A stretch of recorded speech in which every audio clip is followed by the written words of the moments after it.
السلام عليكم ورحمة الله تعالى وبركاته. اليوم ان شاء الله رايح ندير وصفة تاع البراج، ولا احنا بالقبيلية نقول لها الملة، اغروم الملة. هذه الوصفة درتها بمناسبة حلول رأس السنة الأمازيغية، وبالمناسبة نقولكم أسقاس مقاس لكامل القبائل. دونك هاد الوصفه حنا في بدايه نديروها في راس السنه الامازيغيه، وكاين بزاف اطباق تقليديه نديروهم، من بينهم هاد الوصفه. برك قبل ما نبدا طريقه التحضير نقول لكم برك ديروا لي متابعه للقناه ولا مشاركه للقناه، والضغط على جرس التنبيه هكذا باش شاك فوا ندير فيديو جديده ووصفه جديده يلحق لكم لا نوتيفيكاسيون. وان شاء الله نتمنى ان شاء الله تعجبكم هذه الوصفه وتجربوها. اذا واش نحتاج لهذه الوصفه؟ حنا في بدايه نديروها بالسميد برك، ما نزيدولهاش الفرينه. دونك هنايا عندي 3 كيلات تاع سميد. هنا عندي 3 mesures de semoule. لا موين تما المتوسط، سميد متوسط، ماشي رقيق هذاك وماشي الخشين. دونك هنايا عندي 3 كيلات تاع سميد، 3 الكيلات نسميد بالقبيليه، 3 الكيلات نسميد. والكيله اللي كيلت بها هي هذه. دونك درت 3 كيلات كيما هادو تاع سميد، 3 كيما هادو تاع سميد. وهنايا عندي نص كيلة. هاد الكيلة واش فيها؟ نص سمن ذوبته بيان سور، وكملت لو غيست تما السمن هذاك كي ذاب درتو في هاد الكيلة هذه، عطالي نص تاعها، وكملت النص الاخر بالزيت. دونك هنايا عندي كيلة سمن زائد زيت. بيان سور هنايا عندي شويه ملح، لازم نملح هاد لاباط باش ما تجيناش مسوسه وما عندهاش اوكان غو. وهنايا عندي ماء مع مزهر، خلطت الماء والمزهر باش نطم هاد العجينه. اذا نبدا على بركه الله طريقه التحضير. دونك كما كنت قلت لكم هنايا عندي 3 كيلات تاع سميد، نزيد لهم هاد الكيله اللي فيها نص سمن ذايب والنص الاخر زيت. بسم الله.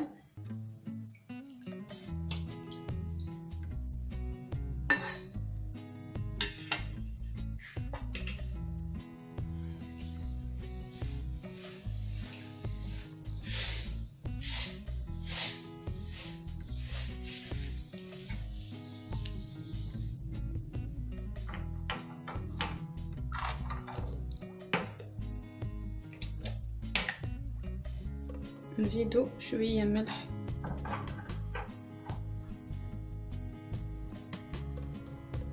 هنا باش هكذا ما يخرجلناش، ما تخرجش هذيك لاباط بزاف، ما عندهاش لوغو، تجي مسوسه.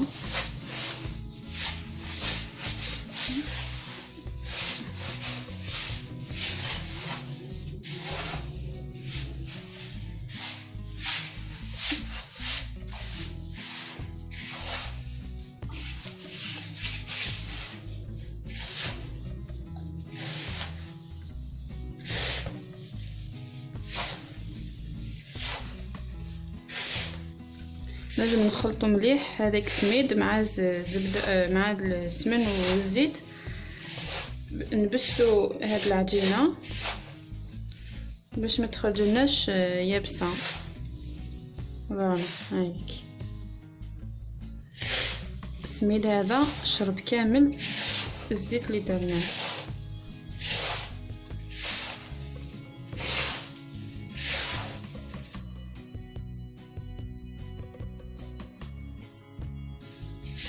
فوالا هكذا خلطنا مليح السميد مع الزيت.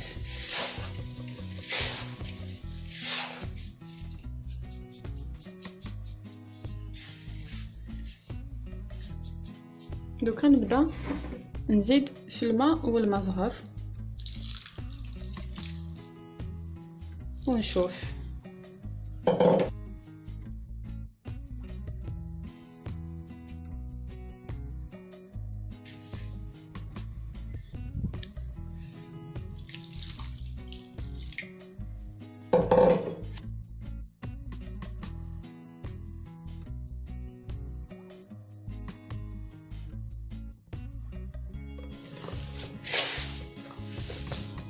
نزيد شويه ما برك خلاص قدرت تنطمع هاد لاباط.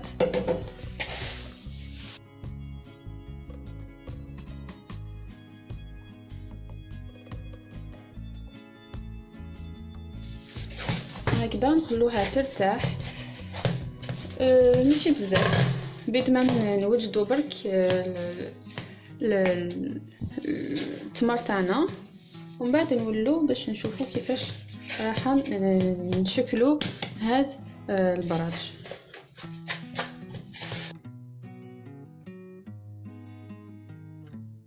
اذا دوكا نجوزو باش نحضروا مع بعض التمر تاعنا ولا الغرس. دونك عندي هنايا كميه تاع تمر كنت نقيته، يعني نحيت له العظم اللي فيه. عندي هنايا سمن، وهنايا عندي خميره الحلوى ولا لافور شيميك. دونك هاد الغرس هذايا ندير له مغرفه كبيره تاع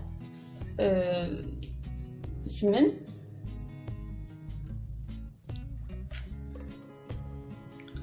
هكذا باش ما يبش داخل هذوك البراج، يجي طري. وبيان سور نزيدوا هذه الخميره باش ثاني تساعد ما يبش هذاك التمر داخل هذا البراج. دونك نبداو دابا ندخلوا هذا السمن داخل التمر هذايا،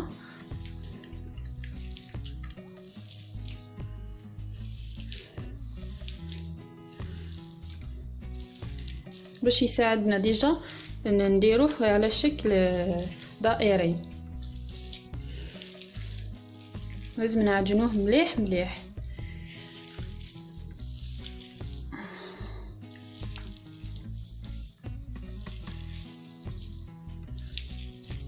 دوكا راح نزيد هذا المغرفه الكبيره صغيره تاع خميره الحلوى هذيك. نسيي كيفاش ندخلها تاني في هذا الخليط.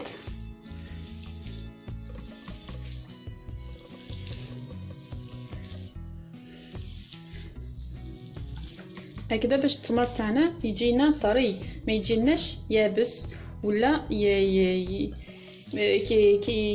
كي نطيبوه يولي ما نقدروش ناكلوه، يولي هذيك الطبقه تاع لاباط اللي درناه وهذه تولي كل وحده وحدها.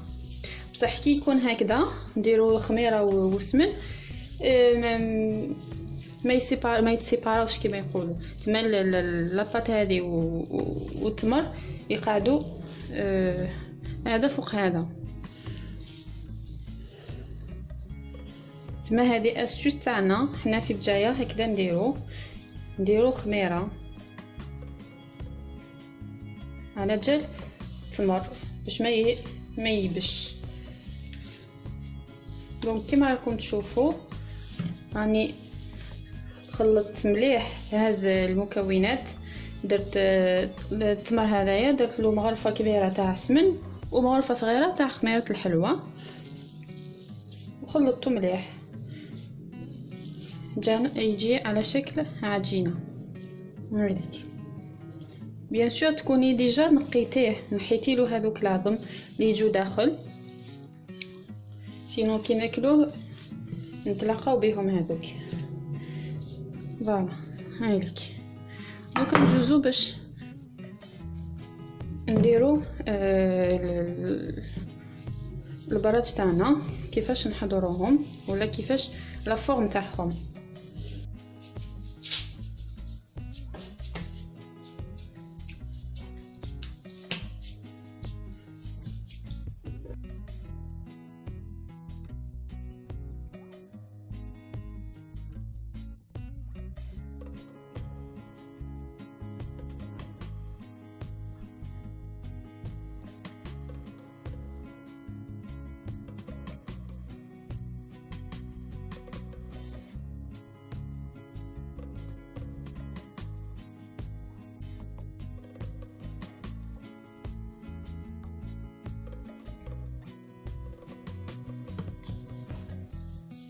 تما ما تجيش هنا في الوسط سميكه ولا كيفاش تقولوا لها. وفي الطرف تجي رقيقه، لازم تجي نفس السمك بارتو في الوسط، في الوسط والجوانب.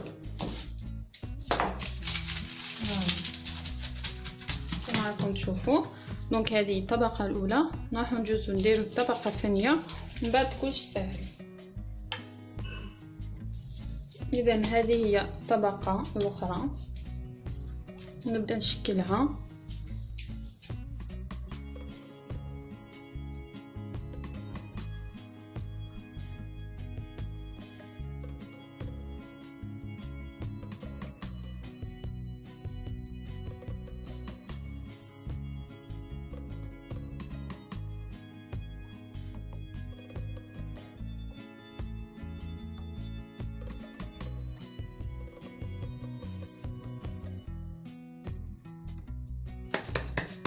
هذه دوكا نديرو فوقها تمر، من بعد نزيدو الطبقه اللي درناها الاخرى تاع العجين.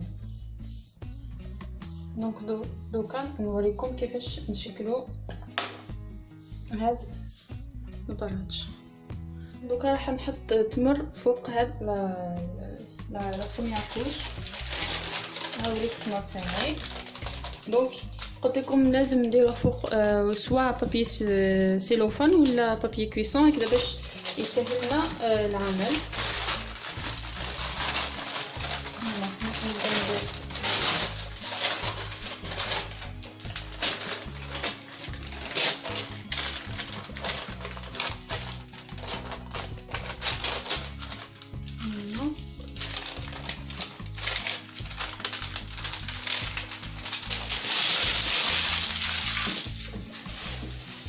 معليش ومن بعد راح نجوز فوق هذا لاباط الغولو باش يمشي هذا التمر. نحط الطبقه الثانيه.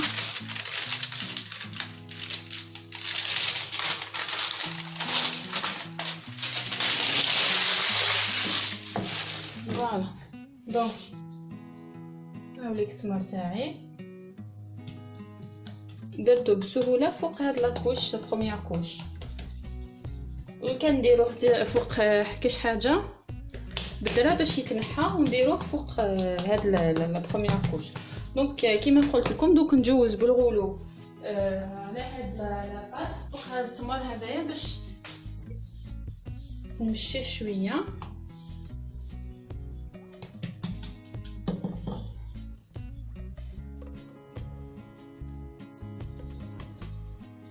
فوالا كيما راكم تشوفوا. فوالا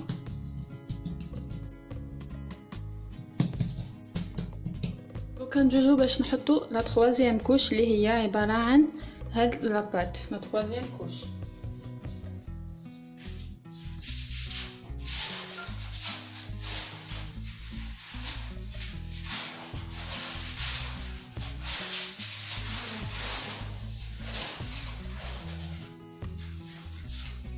اذا هاي اللي لاباط تاعي.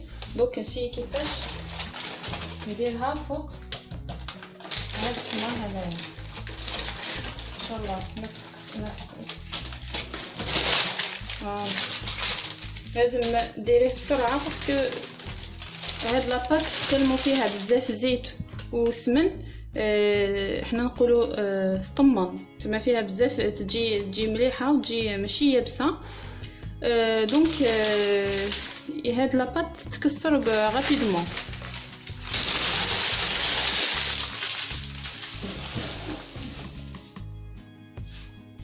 دونك نسقمها،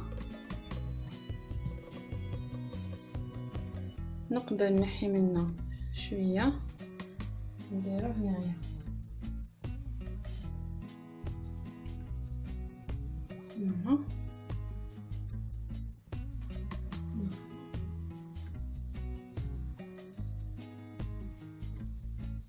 وين كاين هاد الزياده كامل نحيها دوكا.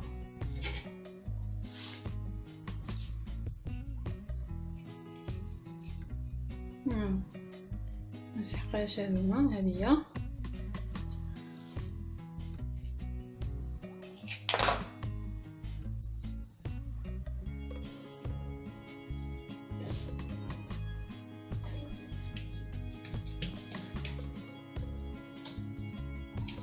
دونك كيما راكم تشوفوا درنا الطبقه الاولى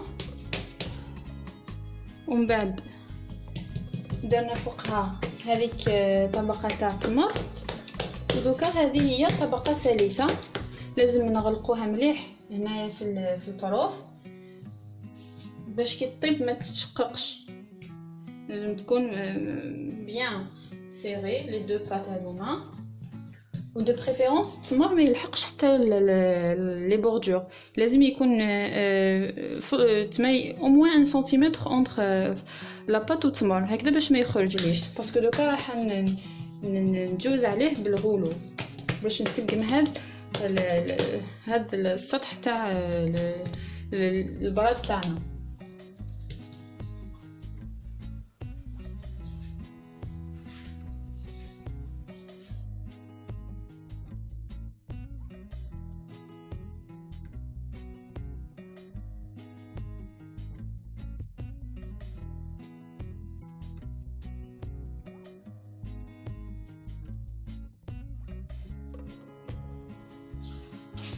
دوكا نجوز باش نقطع هذا البراج.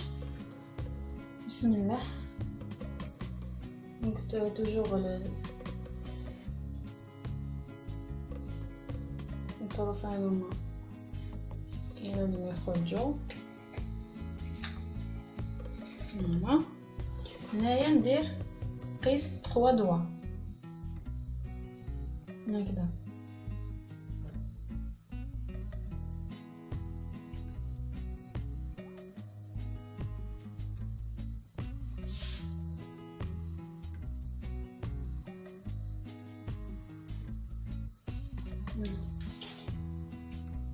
trois doigts يخرجوا بيان موية، ماشي كبار وماشي صغار. نكمل هذه الطريقة.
بعد ما كملت التقطاع تاعها دوكا واش نديرو؟ نحوهم هذوما لي بياس. لازم نسقمو مليح هذوما الطروف تما لي بوردور دو شاك بياس.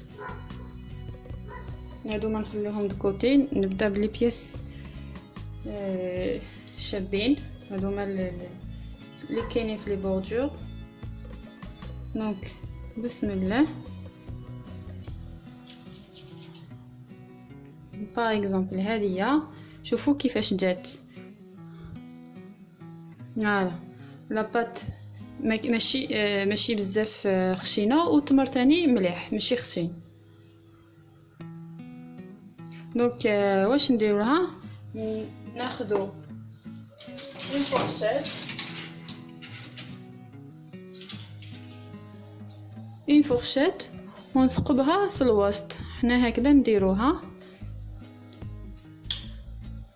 ومن بعد نديروها فوق سنيوه باش طيب. دونك نكملوا هذه الطريقه الكامل لي بياس. فوالا هايليك لا فورم تاعها. هنا 3 دوا هنا 3 دوا تمن تجي معين. فوالا نسقمو كامل هادوما لي بوردور ونثقبها بفرشيطه هكذا ونديرها طيب باسكو هذيك سنيوه خلاص راهي سخنت.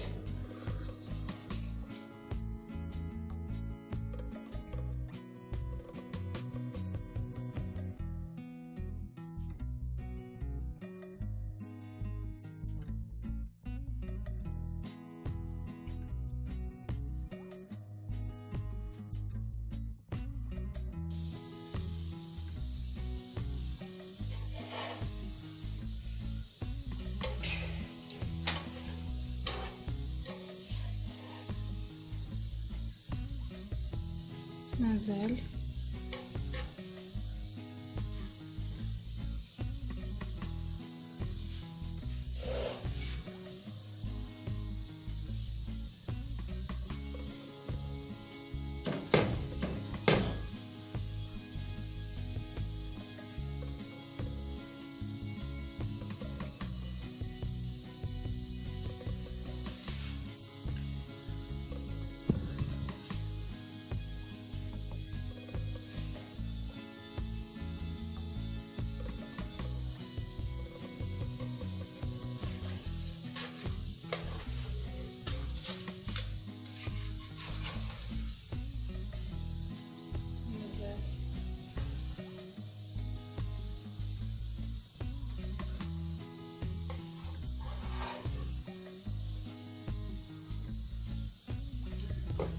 لا كولور هذه كي تخرج لك لا كولور هذه صافي دير راهي خلاص طابت لي كامل من هذيك لاكوش نقلبوها.